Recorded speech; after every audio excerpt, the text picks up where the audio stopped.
You're listening to Insight Asian Fairways with Golfasian, Asia's leading golf holidays and tournaments. Yep. Okay, welcome, Spencer. You and I have known each other for a long time, but for our viewers, perhaps you could first of all just tell us what exactly you do in your capacity as working in the golf industry in Asia. Wow, that's a tough one to start with, Mike. I've been in the industry now 40 years in Asia. Very fortunate, involved in the media side mainly, with some event management at various stages. I'm very privileged to be speaking to you from Royal Portrush in Ireland, in Northern Ireland, where I'm attending my 30th British Open or Open Championship. I was going to come on to that later, but just tell us a bit about first of all, the Asia Golf Industry Federation. Well, there are two major organizations that I'm working with. The Asian Golf Industry Federation, which, as the name says, is an industry body that encompasses all companies who are involved in golf globally, but particularly who are looking to come into Asia, and they see the new developments coming up, not just in Thailand, but in Vietnam, especially in Philippines now, and they want a piece of the action. So we can help facilitate that. Part of what the Asian Golf Industry Federation do, we have annual conferences, seminars throughout the year, a big focus on turf grass for superintendents and general managers, and a lot based on education. It's a not-for-profit organization. It really is dedicated to the industry. We're celebrating our 15th anniversary this year, and we encourage as many golf-related companies as possible that are in the Asian region and around the world to sign up and become members and to get the benefits that they will receive from that. Well, our viewers, obviously vacationers, benefit because you're actually making sure that the end product is as best as it can be. Absolutely. And one of the things that we always quote to people is with Golfasian, we've done various surveys of customers of yours who have been out to Asia and played at many courses, not just in Thailand, but around the region. One of the key questions we ask is, what are the main points that they look for when they come and play, and what would influence them to come back? And repeatedly, it's not the cost which is interesting, it's the course conditioning. And that's something that, as I say, the AGIF is very much invested in, with all it does for superintendents around the region. And again, to make golf course owners understand that the most important part of their product is the golf course, and you need to spend money on that. You need to give proper salaries to the staff. You need to get the proper equipment, whether it's mowers or tractors or all the things that help with the irrigation now, a myriad of things. And we have companies such as Toro and Jacobson and John Deere are all very active members of the Asian Golf Industry Federation, and they all play a very big part in helping to grow and develop the industry within Asia. Now, one of your big passions, if I may say, is changing the subject, the Asia Pacific Amateur Championship. Is that the right title I've given it? Absolutely. And again, that brings me on to the second part of what I do, Mike, which is I do work with the Asia Pacific Golf Confederation, which is the amateur body that oversees golf in the Asia Pacific region. It's affiliated to the RNA and to the Masters Group, and we have 47 member countries, ranging from Southeast Asia to North Asia, down to Australasia, including the Middle East as well. It's a huge region. And we have a schedule of about 10 annual events. And the two showpiece events that we have, that I'm delighted have both been in Thailand on numerous occasions, are the Men's Asian Amateur Championship. And we have the Women's Amateur Asia Pacific. And both of these events are supported by the RNA. The Masters tournament supports the Asian Amateur Championship. So the winner goes to? Augusta and to Yeah. the Open Championship, which is an amazing reward, and has helped to elevate not just those tournaments, but I think the excitement and the interest in the amateur game in Asia, where people can see if they become good, they have this genuine opportunity that you and I would bite your hand off for, to play a proper tournament at two of the most prestigious events within the world, no question.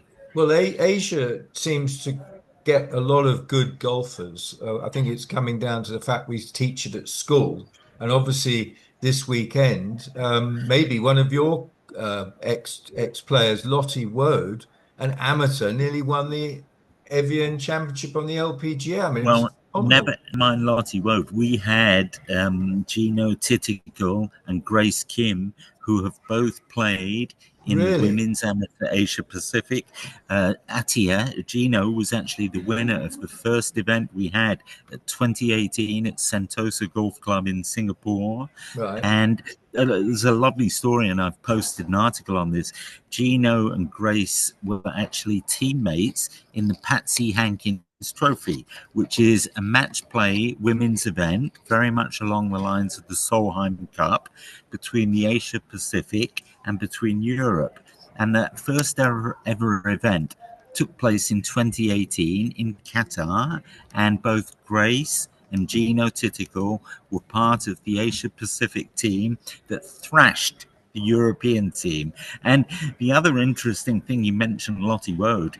We had the latest edition of the Patsy Hankins Trophy in January this year, and that was held in the United Arab Emirates.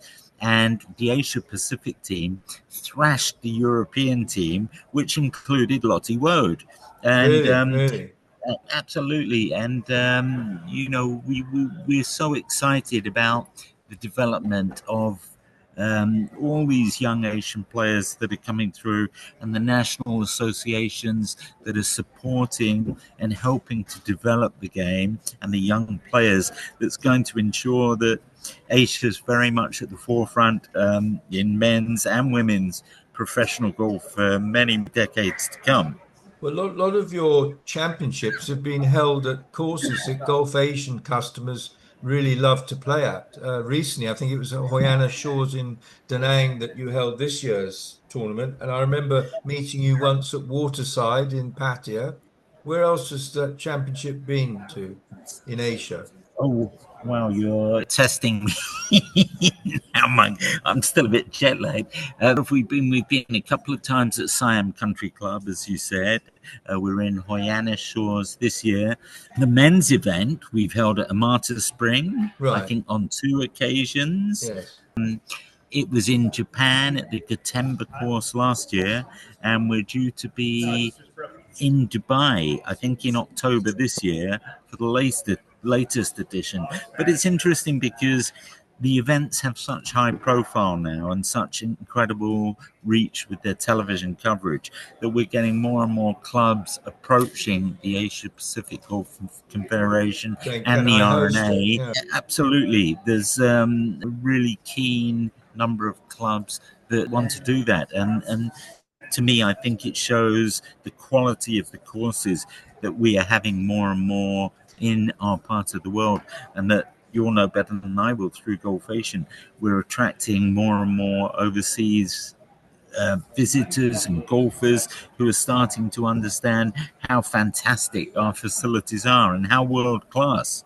Well, the last time I think we met was in the press room at the Honda LPGA Thailand in Pattaya in February.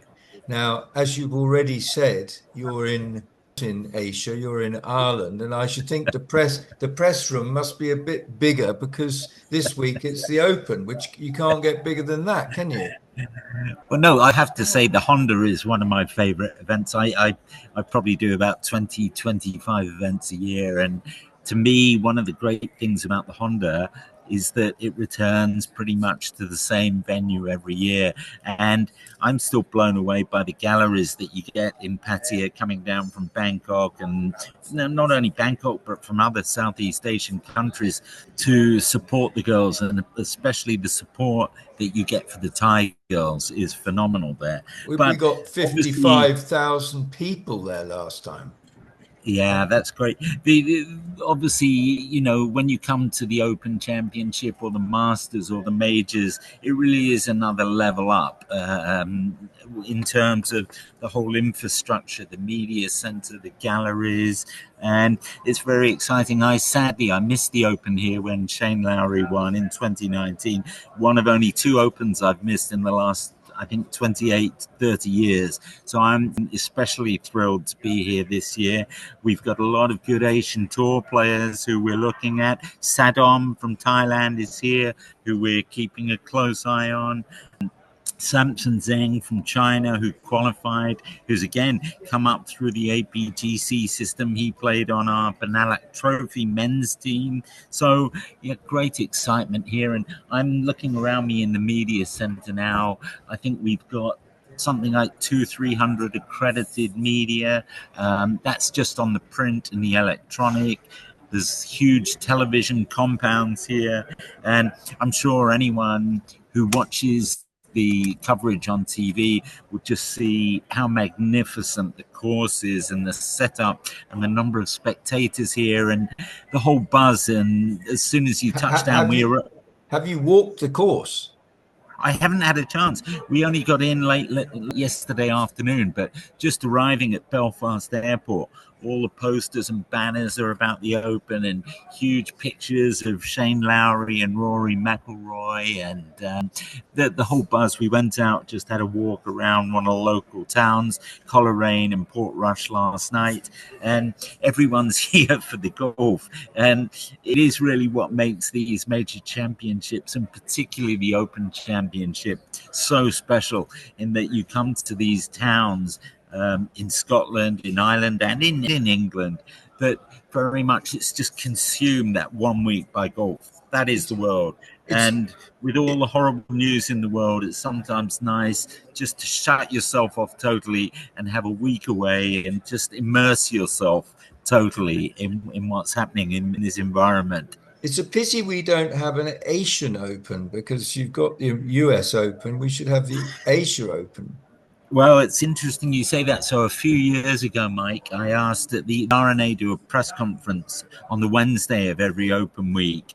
And the then chief executive was a gentleman named Peter Dawson. Yes. And I actually, I posed the question to him. I said, as you quite rightly said, we've got the 4 major championships, and 3 in America and 1 in UK. And yet we have this explosion in Asia. We've had Hideki Matsuyama winning on the Masters. We've had Wei Yang winning the PGA. We're getting more and more. And I said, surely it's time, we look at introducing a new major in Asia. And he was actually very supportive of that. And it got quite a bit of media coverage. It's gone a bit quiet. We actually have the RNA press conference tomorrow morning with the new chief executive, Mark Darbun. So I'll see if I get an opportunity. Put in a good word for us, okay? Yeah, well, you get so many international media here who obviously want to ask questions, and there are limited time. But I would certainly like to pose that question to him. And the RNA have been incredible in their support for growing golf around the world, Asia particularly. You were in Scotland last week at the Open. You're now in Ireland at the Open. Can you think of any golf courses in Asia that offer the same sort of links challenge? I was thinking perhaps the Bluffs in Ho Tram is one. Can you think of any other golf courses that could encourage people to come over and play some link golf?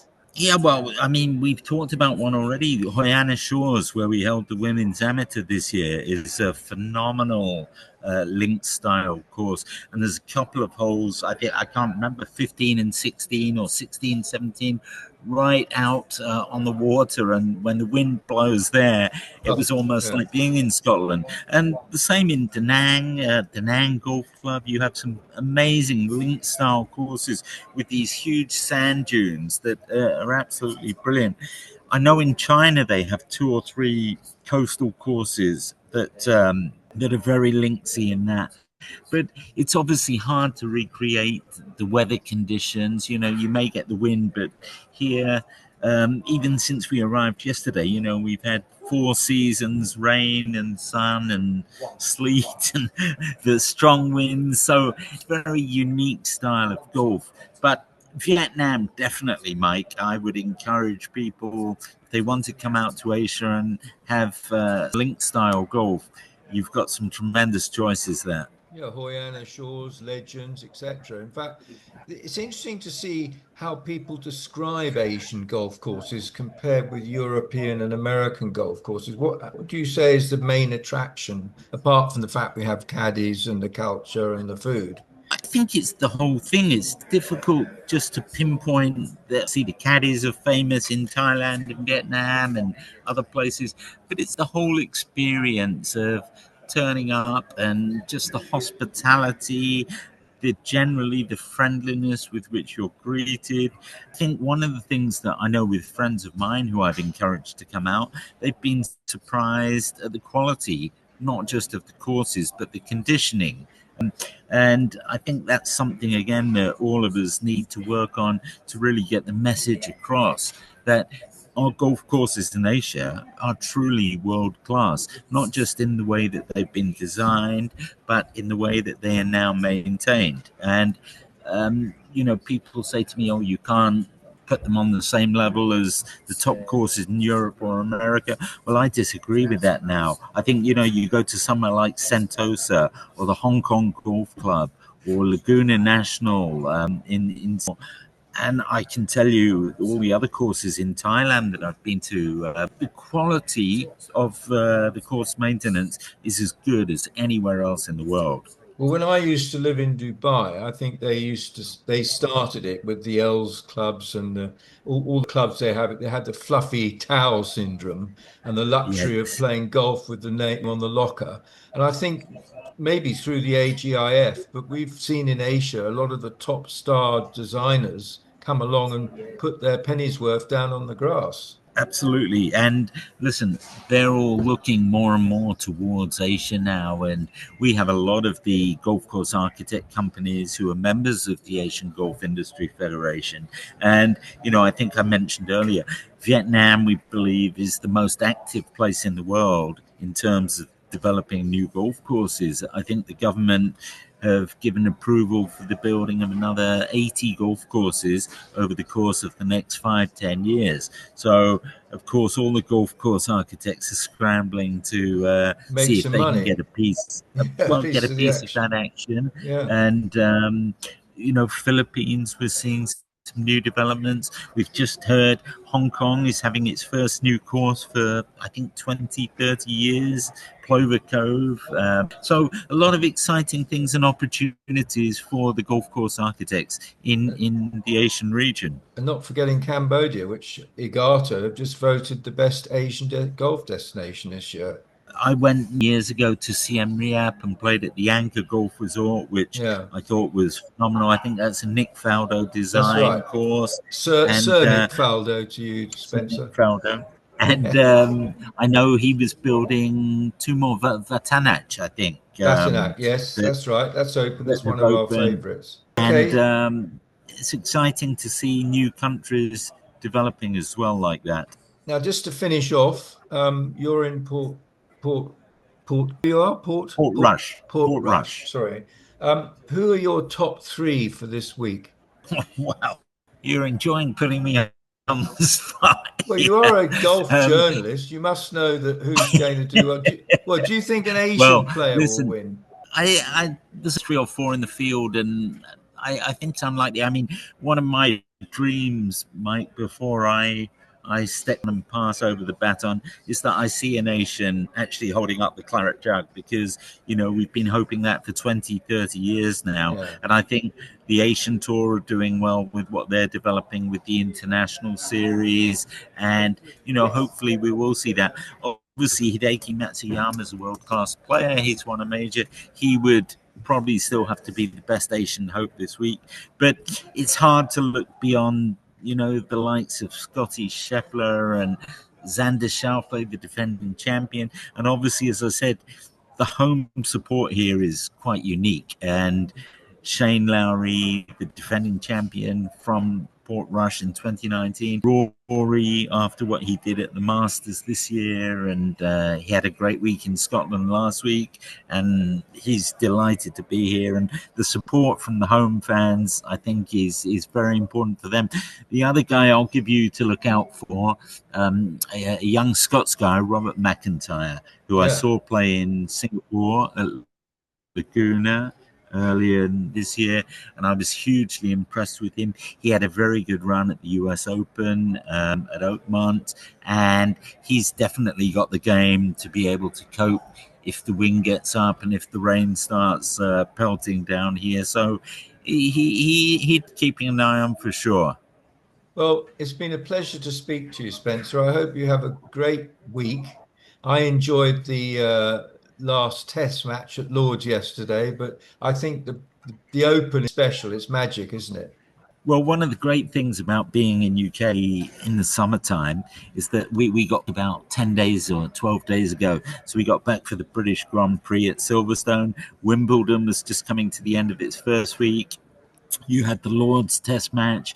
You're the Open. It's really a magical time here, and I'm just sorry I won't be staying on for the final two tests at Old Trafford and the Oval, because we were coming up yesterday and we were glued to our phones trying to see if England were going to get those final 6 wickets, or if India were going to get up 130 runs. And there've been three phenomenal matches. So anyway, we're to be talking golf, not cricket. Well, I think to finish off, I think if we can get anywhere close to the excitement that the Test match had at this week's Open, we'll all be for golf, obviously. It will be. And look, I mean, we had an amazing finish at the Evian Championship, the women's major last week. And if you can get that kind of drama where, Shane Lowry ran away with it here 6 years ago. I think he won by 6 shots, and he was leading by a long way after 3 rounds. You hope that these great events, they deserve great finishes and memorable finishes. So it would be wonderful on that last day, on Sunday, you've got 5 or 6 players coming down the stretch, all with a genuine chance of winning. And obviously having one of the Irish boys in there would just up the ante even more. So I'm sure it's going to be and it always is. And I can't wait to get out there on the course and have a look for myself.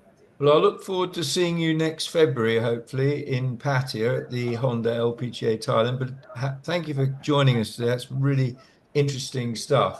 And have a great week. Many thanks, Mike. All the best. See you soon. Bye.